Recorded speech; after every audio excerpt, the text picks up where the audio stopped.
Hello बच्चों, आज हम फिफ्थ क्लास का प्रैक्टिस पेपर करने वाले हैं मिड टर्म का।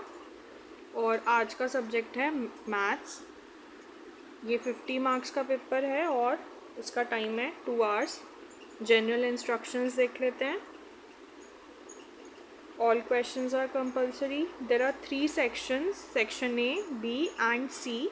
The number of marks carried by each question is indicated against it. चलिए सबसे पहले सेक्शन ए का फर्स्ट क्वेश्चन देखते हैं। A fisherwoman Minnie has the following price list displayed at her stall. Observe the list and answer the questions below. फिशरवुमेन यानी कि एक मछुआरन है, एक फीमेल है मिनी, जो कि ये फिशेस बेचती है और उसका प्राइस उसके सामने लिखा हुआ है। अब हमें इसी लिस्ट के अकॉर्डिंग हमको क्वेश्चंस के आंसर देने हैं। तो फर्स्ट क्वेश्चन है, Gracy wants to buy 3 kg of prawns, how much will she have to pay. Gracy को 3 किलो प्रॉन्स खरीदने हैं तो उसको कितने रुपए देने पड़ेंगे। तो यहाँ पे देखिए प्रॉन्स लिखा है और उसका प्राइस है 150 रुपीज़ प्राइस पर केजी। इसका मतलब ये है कि 1 किलो का प्राइस हमको दिया हुआ है कि 1 kg जो प्रॉन है वो 150 रुपीज़ के हैं। अब हमें 3 kg का प्राइस निकालना है, तो हमें 1 kg प्रॉन्स का प्राइस दिया हुआ है, हमें 3 का निकालना है, यानी कि 150 प्लस 150 प्लस 150।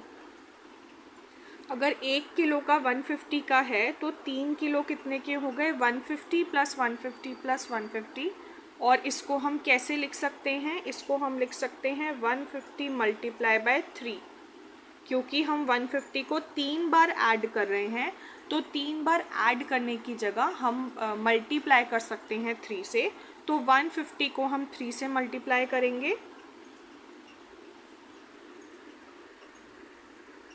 तो इसका आंसर आ जाएगा 3 5 ज़ा 15, 1 कैरी, 3 1 ज़ा 3 एंड 4। तो इसका आंसर हो गया 450। तो इसका आंसर हो गया 450। तो जब भी हमें एक यूनिट का प्राइस दिया हो और हमें एक से ज़्यादा यूनिट का प्राइस निकालना हो तो हम उसको मल्टीप्लाई करते हैं। क्या करते हैं बच्चों, multiply.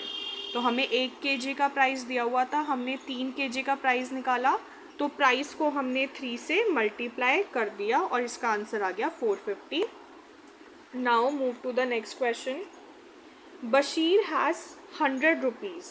Which of the following can he afford to buy? अब बशीर के पास 100 रुपये है, तो वो नीचे दिए हुए ऑप्शंस में से वो क्या चीज़ खरीद सकता है, ये हमको बताना है। तो हम इस चीज़ का ध्यान रखेंगे कि उसके पास 100 रुपये हैं। अब ऑप्शंस में से ही देखते हैं। फर्स्ट है 2 kg ऑफ सार्डेंस। तो सार्डेंस का प्राइस है 60 रुपये। अगर 1 किलो 60 रुपये की है तो 2 किलो की कितने की हो जाएगी, 60 को किससे मल्टीप्लाई करेंगे, 2 से। तो 6 2 ज़ा 12 और उसके साथ ज़ीरो लग गया 120। तो अब बशीर के पास तो लेकिन 100 रुपये ही हैं, तो यानी कि फर्स्ट ऑप्शन नहीं हो सकता। सेकंड है 2 kg of swat fish. Swat fish 1 kilo 80 रुपये की है, तो 2 किलो 80 मल्टीप्लाई 2 160। ये भी नहीं हो सकता है क्योंकि उसके पास तो 100 रुपीज़ ही हैं।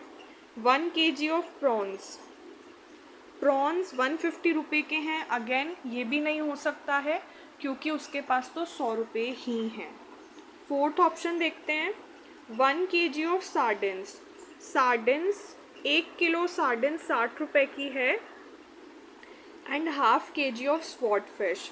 स्वॉट फिश 80 रुपये की है, 80 रुपीज़ की है, और यहाँ पे बोला है 1/2 kg। 1/2 का मतलब होता है हाफ, यानी कि हमें आधा किलो स्वॉट फिश बोला है। तो अगर 1 किलो 80 रुपये की है तो आधा किलो यानी कि 80 का हाफ हो जाएगा। 80 का क्या हो जाएगा, हाफ हो जाएगा। 80 को हम 2 से डिवाइड कर देंगे तो उसका हाफ हो जाएगा। तो 2 4 ज़ा 8 और ये ज़ीरो आया, ज़ीरो से गया तो क्या हो गया 40। अगेन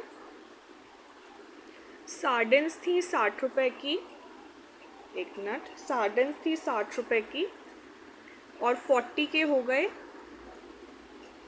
स्वॉट फिश, 40 की स्वॉट फिश हो गई। इसको प्लस करेंगे 6 and 4 10 100, तो पूरा 100 बन रहा है। यानी कि ये जो है 1 किलो सार्डिन और half kg sword fish Bashir खरीद सकता है। Now move to the next question. If Mini sell 2 kg of kingfish and 1 kg of swordfish, how much money will she earn in total? अगर मिनी ने 2 kg किंगफिश बेची है और 1 kg स्वॉटफिश बेची है, तो यानी उसने टोटल कितने रुपए का सामान बेच दिया है और उसने कितने रुपए कमाए हैं। तो देखिए सबसे पहले हम यहाँ पे किंगफिश का प्राइस देखते हैं। 120 रुपीज़ की है, 1 kg 120 रुपीज़ की है। 1 kg जो है वो 120 रुपीज़ की है। तो मैंने आपको बताया था पहले भी कि अगर हमें एक यूनिट का प्राइस दिया हुआ है, हमें ज़्यादा यूनिट का पूछा है, तो हम सीधा सीधा मल्टीप्लाई कर देंगे। तो 1 kg जो है 120 की है, तो 2 kg के लिए क्या करेंगे, 120 मल्टीप्लाई बाय 2, 240 रुपीज़। तो किंगफिश हो गई 240 रुपीज़ की और 1 kg स्वॉट फिश है 80 रुपीज़ की। तो अब इन दोनों को हम ऐड कर देंगे 320 रुपीज़, यानी कि टोटल मिनी ने कितने रुपए कमाए, 320 रुपीज़। नेक्स्ट क्वेश्चन है हाउ मच मोर यानी कि कितना ज़्यादा, हाउ मच मोर कितना ज़्यादा 1 kg of prawns cost than 1 kg of sardines, यानी कि 1 किलो प्रॉन्स की कीमत 1 किलो सार्डिन से कितनी ज़्यादा है। कितना उनका, दोनों को कंपेयर करना है कि दोनों में से जो प्रॉन्स का प्राइस है वो सार्डिन से कितना ज़्यादा है। तो इसके लिए हमें प्रॉन्स और सार्डिन्स की कॉस्ट देखेंगे एक बार दोबारा से। प्रॉन्स है 150 के और सार्डिन्स है 60 की। ओके, तो प्रॉन्स हो गए 150 रुपीज़ के और सार्डिन्स हो गई 60 रुपीज़ की। तो दोनों में से कौन ज़्यादा है, किसका अमाउंट ज़्यादा है, प्रॉन्स का कॉस्ट ज़्यादा है। अब हमें बताना है कि प्रॉन्स की कॉस्ट सार्डिन से कितनी ज़्यादा है। तो उसके लिए हम इन दोनों को आपस में सब्ट्रैक्ट करेंगे। सब्ट्रैक्ट करने पे हमको आंसर मिलेगा 90, यानी कि जो प्रॉन्स की कीमत है वो सार्डिन्स की कीमत से 90 रुपये ज़्यादा है। तो इसका सही जवाब हो गया बी 90। नेक्स्ट क्वेश्चन की तरफ चलते हैं।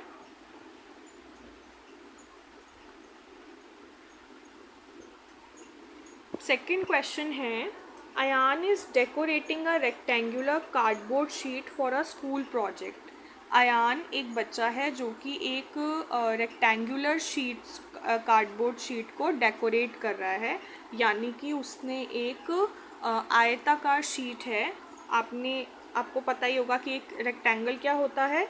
रेक्टेंगल एक 4 साइडेड शेप होती है जिसमें आमने सामने की साइड्स बराबर होती हैं, यानी जो ये वाली साइड है ये इस साइड के बराबर होगी और जो ये वाली साइड है ये अपने सामने वाली साइड के बराबर होगी। ओके, तो वो उस शीट को जो कि रेक्टेंगल की शेप की है उसको डेकोरेट कर रहा है। The sheet is 10 centimetre long and 8 centimetre wide. अब जो शीट है उसकी जो लेंथ है वो है 10 सेंटीमीटर, यानी उसकी लंबाई 10 सेंटीमीटर है और उसकी जो चौड़ाई है वो 8 सेंटीमीटर है। ओके, इसको हम दोबारा से बना देते हैं, थोड़ा स्क्वेरिकल शेप का लग रहा है। तो इस प्रकार से वो कार्डबोर्ड है, उसकी लेंथ है 10 सेंटीमीटर और विड्थ है 8 centimetre. Okay, he wants to paste square shaped sticker on it. अब वो इसके ऊपर स्टिकर चिपकाना चाहता है जिसकी शेप क्या है, स्क्वायर। स्क्वायर वो शेप होती है जिसकी लंबाई जो है जिसकी चारों साइड्स की लंबाई बराबर होती हैं। ये देखिए, ये एक स्क्वायर है, इसकी सभी साइड्स आपस में बराबर हैं, जबकि रेक्टेंगल में क्या होता है, आमने सामने वाली जो साइड्स होती हैं वो बराबर होती हैं। तो अब इसके अंदर इसको ऐसे स्क्वायर से इसने ऐसे बनाए हैं, इस तरीके से, मतलब इसने इक्वल शेप्स के स्क्वायर जो हैं इसने अंदर चिपकाने स्टार्ट करे हैं।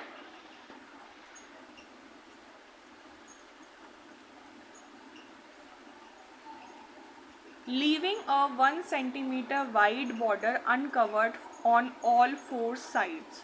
अब उसने क्या करा है, उसने जो रेक्टेंगल बनाया है, जो रेक्टेंगुलर शीट है, उसमें उसने चारों तरफ छोटे छोटे ऐसे स्क्वायर बनाए हैं इस तरीके से, बट उसने चारों तरफ से 1-1 सेंटीमीटर जितनी जगह छोड़ दी है। ये इक्वल हैं, बस थोड़ा ड्रॉ करने में ये ऐसे लग रहे हैं, बट ये सारे इक्वल स्क्वायर हैं। तो इस तरीके से क्या हुआ, यहाँ पे उसने 1-1 सेंटीमीटर जगह ना चारों तरफ से उसने छोड़ दी। अब हमको इस तरीके की कुछ एक शेप हमें मिलती है। अब इसमें हमें क्वेश्चंस के आंसर देने हैं। फर्स्ट क्वेश्चन है, find the total area of the border that will remain uncovered by sticker. अब हमें उस एरिया का, उस जगह का एरिया, उस बॉर्डर का एरिया बताना है जो कि अनकवर्ड है।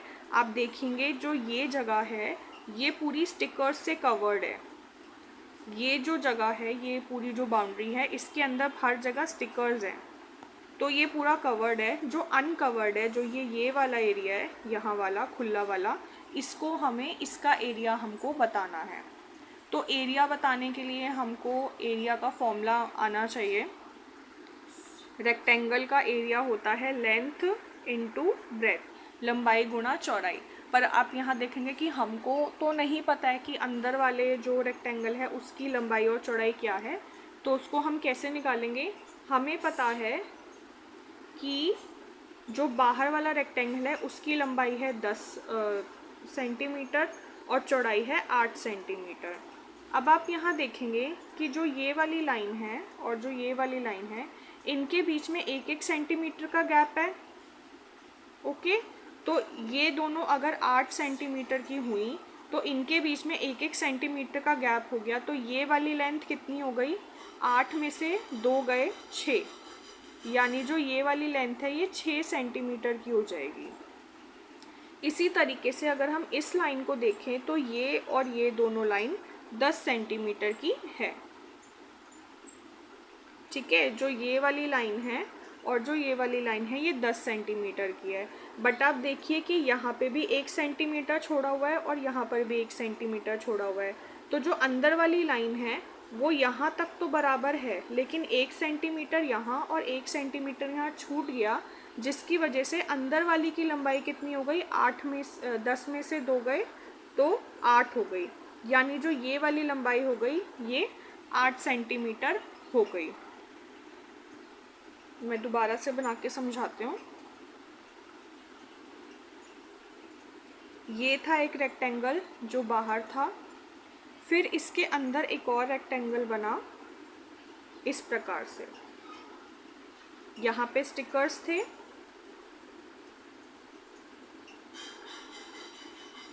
इस प्रकार से यहाँ पे स्टिकर्स थे। अब हमको जो ये वाला एरिया बचा इसका हमको एरिया निकालना है। ओके, इसका हमें एरिया निकालना है। तो अब आप देखेंगे कि जो बाहर वाला रेक्टेंगल था इसकी लंबाई थी 10 और चौड़ाई थी 8, और हमें बताया गया था कि ये जो स्टिकर्स हैं इसके बीच में हर जगह से 1-1 सेंटीमीटर का एरिया छोड़ा गया है। यहाँ पे भी 1 सेंटीमीटर छोड़ा है, यहाँ पे भी 1 सेंटीमीटर छोड़ा है, ये भी 1 सेंटीमीटर छोड़ा है और ये भी 1 सेंटीमीटर छोड़ा है। यानी कि जो अंदर वाला रेक्टेंगल है, जो अंदर वाला ये वाला रेक्टेंगल है, इसमें 1 सेंटीमीटर यहाँ छूट गया और 1 सेंटीमीटर यहाँ छूट गया। तो जो इसकी लंबाई है वो इसके हिसाब से अगर हम देखें तो 8 में से हम 1 यहाँ वाला एक यहाँ वाला और एक यहाँ वाला, यानी 2 माइनस करेंगे तो 6 सेंटीमीटर आ गया। यानी कि जो ये वाला लाइन है, जो ये लाइन है दोनों, इनकी लेंथ कितनी हो गई? 6 सेंटीमीटर हो गई। और अगर हम यहाँ की तरफ देखें तो यहाँ पे भी 1 सेंटीमीटर यहाँ छूटा है और 1 सेंटीमीटर यहाँ छूटा है। यानी अगर हम इससे इसको कंपेयर करें तो ये एक लाइन यहाँ से 1 सेंटीमीटर कम हो गई और यहाँ से 1 सेंटीमीटर कम हो गई। तो यानी कि अगर ये पूरी लाइन 10 है तो 10 में से हमने 2 सेंटीमीटर लेस किया तो 8 सेंटीमीटर आया। यानी अंदर की जो लेंथ है वो हो गई 8 सेंटीमीटर। तो अब हमारे पास कुछ ऐसी इमेज बनेगी कि जो बाहर का रेक्टेंगल है उसकी लेंथ हो गई 10 और 8, और जो अंदर का रेक्टेंगल है उसकी लेंथ क्या हो गई? 6 एंड 8। ओके, अब हमको ये वाला एरिया बताना है। तो अगर हमने पूरे एरिया में से अंदर का ये एरिया माइनस कर दिया, अगर पूरे में से अगर अंदर वाला ये वाला हम माइनस कर देते हैं तो हमारे पास कौन सा एरिया बच जाएगा? हमारे पास ये वाला एरिया बच जाएगा। तो हम यही करेंगे, पहले हम बड़े स्क्वायर में से, बड़े रेक्टेंगल में से छोटे रेक्टेंगल का एरिया माइनस करेंगे तो जो बचेगा वो हमारा आंसर होगा। तो बड़े रेक्टेंगल का एरिया कितना होगा? लेंथ इंटू ब्रेथ, यानी कि 10 मल्टीप्लाई 8, 80 सेंटीमीटर स्क्वायर। और छोटे रेक्टेंगल का एरिया की लेंथ क्या थी? 8 और 6, तो 8 मल्टीप्लाई 6, सॉरी 80 सेंटीमीटर, और 8 6 48 सेंटीमीटर स्क्वायर। अब 80 सेंटीमीटर और 48 सेंटीमीटर को हम लेस करेंगे तो इसका आंसर आ जाएगा 32 सेंटीमीटर स्क्वायर। यानी कि जो बचा हुआ एरिया है उसका एरिया क्या हो जाएगा? 32 स्क्वायर सेंटीमीटर। अब इसके बाद सेकंड क्वेश्चन पे चलते हैं। सेकंड क्वेश्चन है, what is the perimeter of the inner rectangular area that Ayan will cover with stickers। अब हमें बताना है कि जो इनर एरिया है उसका पेरीमीटर। तो ये था रेक्टेंगल और ये है उसके अंदर का रेक्टेंगल। तो जो अंदर वाला रेक्टेंगल है उसका हमको एरिया बताना है। तो अंदर के एरिया की लेंथ क्या थी? 8 और 6। और पेरीमीटर का फॉर्मूला क्या होता है? 2 ब्रैकेट में लेंथ प्लस ब्रेथ, यानी कि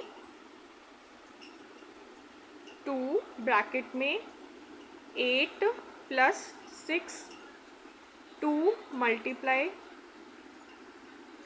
14 and the answer will be 28 centimetre.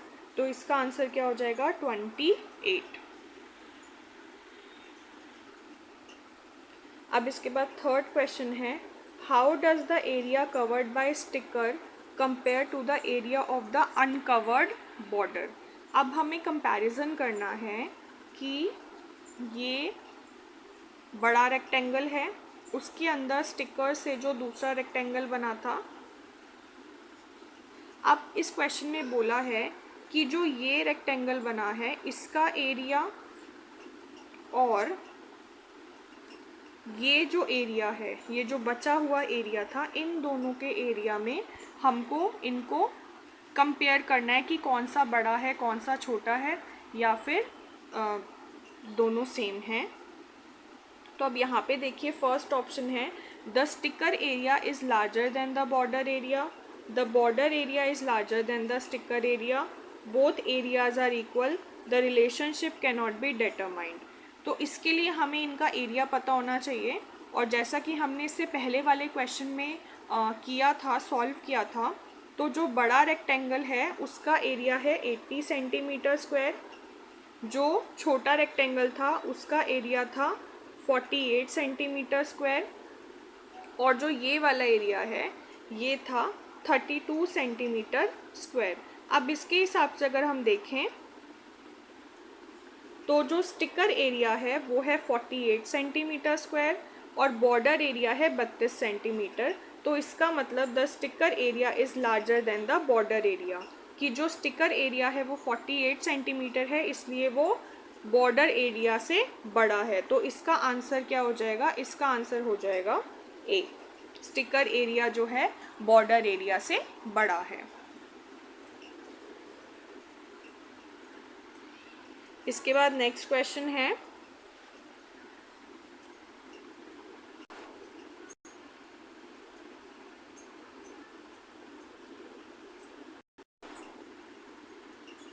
imagine Ayan decided to use larger square stickers, each with a side of 2 centimeter. How many of these 2 centimeter stickers would he need to cover the same inner area? अब inner area की बात हो रही है जहाँ पर अयान ने stickers लगाए थे। तो यहाँ पर मान लीजिए कि ये इनर एरिया है, यहाँ पर अयान ने स्टिकर लगाए थे अंदर, इस तरीके से उसने अंदर स्टिकर लगाए हैं।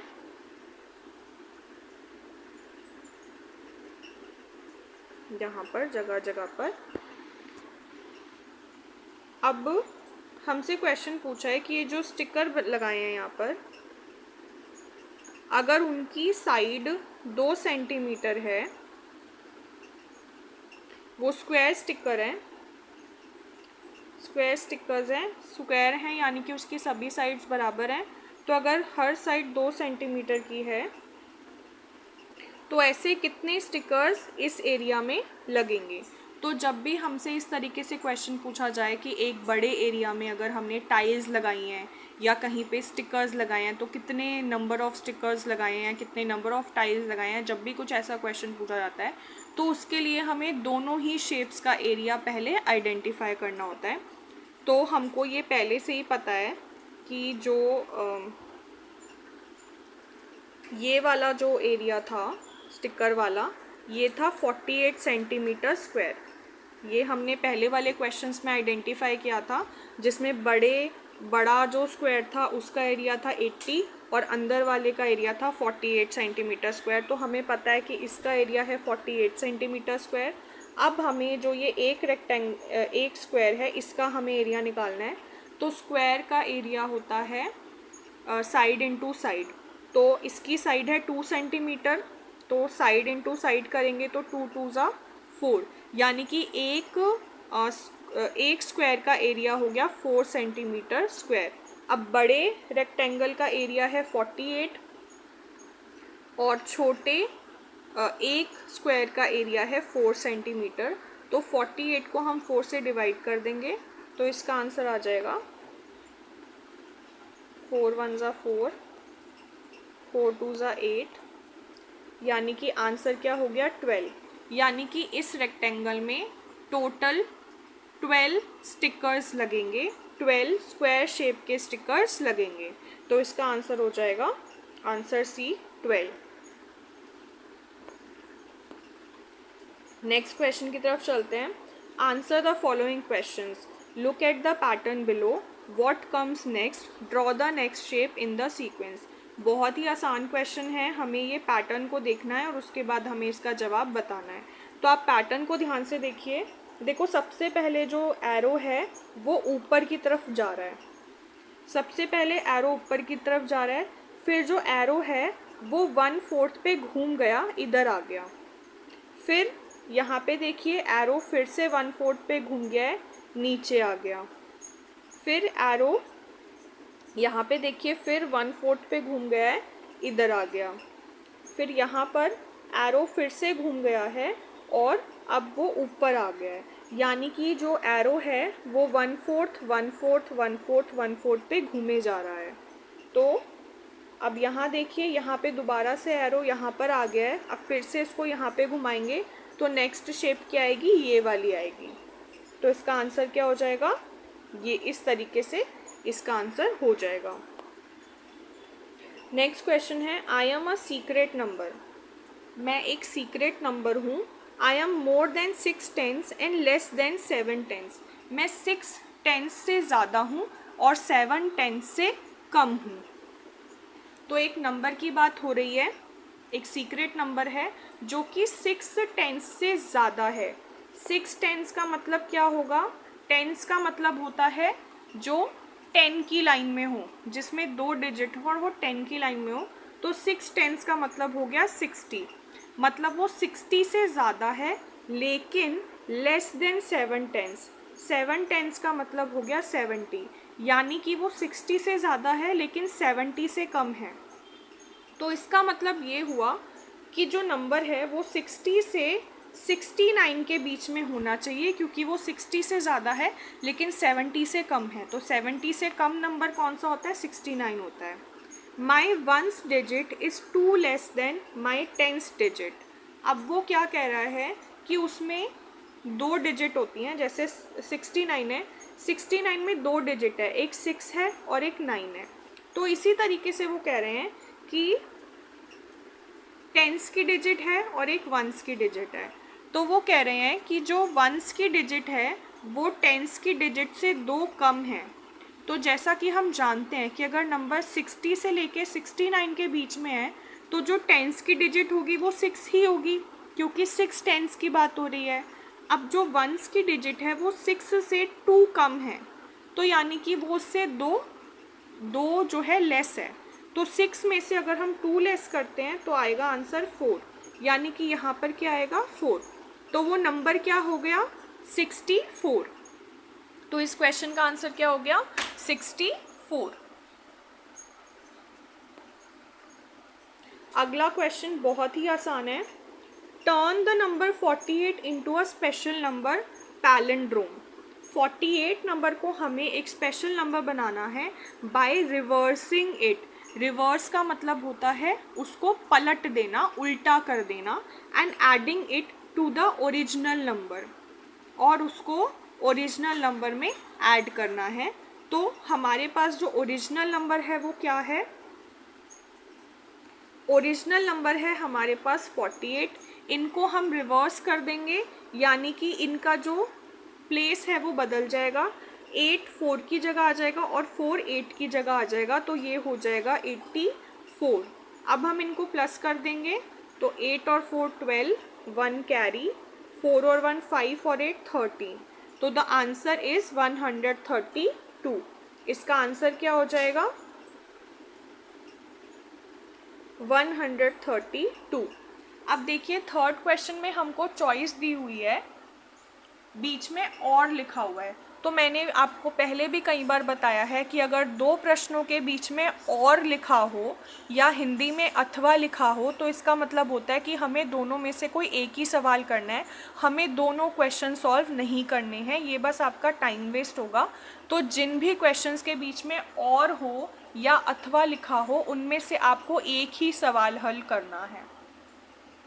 तो मैं आपको इसका सेकंड ऑप्शन भी समझा देती हूँ, बट आपको करना दोनों में से कोई एक ही होगा। आई एम अ सीक्रेट नंबर। अब यहाँ पे दोबारा से सीक्रेट नंबर का क्वेश्चन है। बिटवीन 30 एंड 40, कि 30 और 40 के बीच का नंबर है। If you add my 2 digits together, और अगर आप मेरी दोनों डिजिट्स को प्लस करते हो। अब ये कौन सी डिजिट्स की बात हो रही है? 2 डिजिट्स की बात हो रही है। नंबर है 30 से 40 के बीच में। जैसे 30 एक नंबर लेते हैं तो इसमें 2 डिजिट्स कौन सी होंगी? 3 और 0। वो कह रहे हैं कि अगर हम इन डिजिट्स को ऐड करते हैं तो उसका सम 8 होता है, तो वही मैं नंबर हूँ। यानी कि 30 से 40 के बीच का नंबर जिनके डिजिट्स को अगर हम प्लस करें तो आंसर 8 आए, तो वही हमारा सीक्रेट नंबर है। तो अगर हम 30 से लेके 40 तक के बीच के नंबर्स को अगर हम यहाँ पर लिख लें, 30, 31, 32, 33, 34, 35, 36, 37, 38, 39 एंड 40। अब अगर हम इन डिजिट्स को देखें, अगर 3 में 0 प्लस करते हैं तो 3 आएगा, तो ये नहीं है। 3 + 1 4, ये भी नहीं है। 3 + 2 5, ये भी नहीं है। 3 + 3 6, ये भी नहीं है। 3 + 4 7, ये भी नहीं है। 3 + 5 8। अब हमसे क्या बोला था कि दोनों डिजिट्स को अगर प्लस कर दें तो आंसर 8 आना चाहिए। तो ये जो ऑप्शन है, ये जो रिक्वायरमेंट है, ये कौन सा नंबर फुलफ़िल कर रहा है? 35। अगर हम 35 के दोनों डिजिट्स को ऐड करते हैं तो आंसर आएगा 8। तो यानी कि इस क्वेश्चन का आंसर भी क्या होगा? इसका आंसर होगा 38। नेक्स्ट क्वेश्चन है, look at the pattern below. नीचे जो पैटर्न दिया गया है उसको ध्यान से देखिए। What is the rule that governs this sequence? और हमें बताना है कि ये जो सीक्वेंस चल रहा है इसमें क्या रूल चल रहा है। तो इसमें रूल देखेंगे,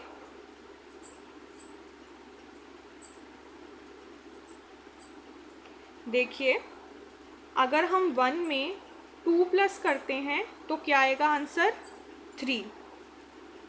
3 में 3 प्लस करते हैं तो क्या आएगा? 6। 6 में 4 प्लस करते हैं तो क्या आंसर आएगा? 10।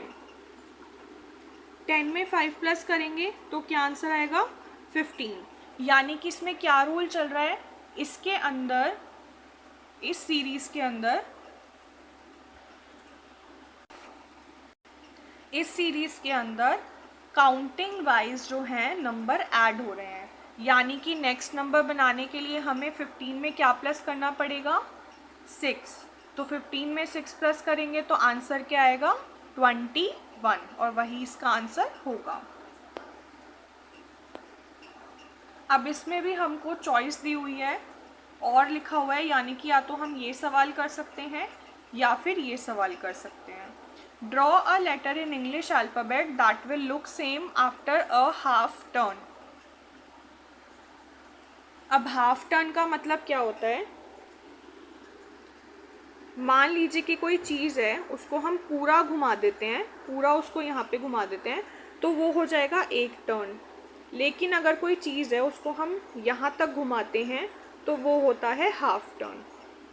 तो यहाँ पर यही पूछा गया है कि हमें इंग्लिश अल्फ़ाबेट्स वो बनाना है और उसको हाफ टर्न यानी उसको आधा घुमाना है तो भी वो सेम रहे, ऐसा इंग्लिश का अल्फ़ाबेट हमको आंसर में लिखना है।